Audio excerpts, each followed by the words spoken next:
দেখো বন্ধুরা, আজ করব অ্যাক্টিভিটি 1 হ্যাভি পেন্সিল। কি বলেছে না, এখানে 6টা বাক্য দেয়া আছে, এর মধ্যে 6টা কোনটা আগে এসেছে বা কোনটা লাস্টে এসেছে সেটাকে সাজিয়ে করতে হবে। এখানে দেখো, যেটা 5 নম্বর বাক্য প্রত্যেকে সেটা হবে সবথেকে প্রথম, 6 নম্বরটা হবে দ্বিতীয়, 1 নম্বরটা হবে তৃতীয়, 3 নম্বরটা হবে চতুর্থ, 4 নম্বরটা হবে পঞ্চম আর 2 নম্বরটা হবে ষষ্ঠ। এভাবেই আমি করেছি লাইন সিকোয়েন্স অনুযায়ী।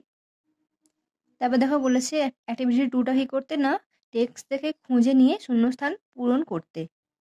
দেখো অ্যাক্টিভিটি 2 প্রথমটা কি বলেছে বইতে, the young mother told her child not to cry because, না কম বয়সী যুবতী মা তার বাচ্চাকে বলল যে না কাঁদা না কাঁদতে, কেননা happy Prince never ক্রাইস for new things, সুখী রাজকুমার কিন্তু নতুন জিনিসের জন্য কখনো কান্নাকাটি করতো না। বিয়েতে দেখো, the swallow took shelter beneath the statue of Harry Prince because swallow, যে মূর্তিটার নিচে আশ্রয় নিয়েছিল, কারণটা কি না, the bird wanted to protect himself from the cold, পাখিটা কিন্তু নিজেকে বাঁচাতে চেয়েছিল ঠান্ডার হাত থেকে।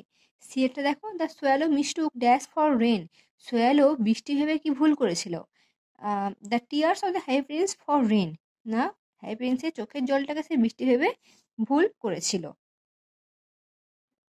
দেখো ডিএরটা কি বলেছে, the statue of the Harry Prince could see, মূর্তিটা কি দেখতে পারতো হ্যারি প্রিন্সের মূর্তিটা, না the poor people and all the ugly things in his land, তার জমির সব গরিব বা বেচারা মানুষদেরকে এবং সব খারাপ জিনিসগুলো আর কি তার জমিতে দেশে দেখতে পারতো।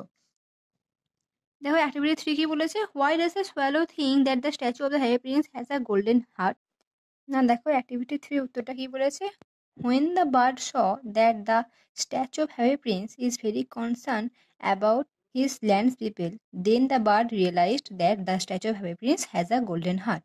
মানে যখন পাখিটা দেখলো যে যে সুখী রাজকুমারের মূর্তিটা খুবই কনসার্ন, চিন্তিত কি নিয়ে, না তার জমি মানে বা তার রাজত্বের লোকজনকে নিয়ে, তখন পাখিটা বুঝলো কি না, স্ট্যাচুটার একটা খুব সুন্দর হৃদয় আছে।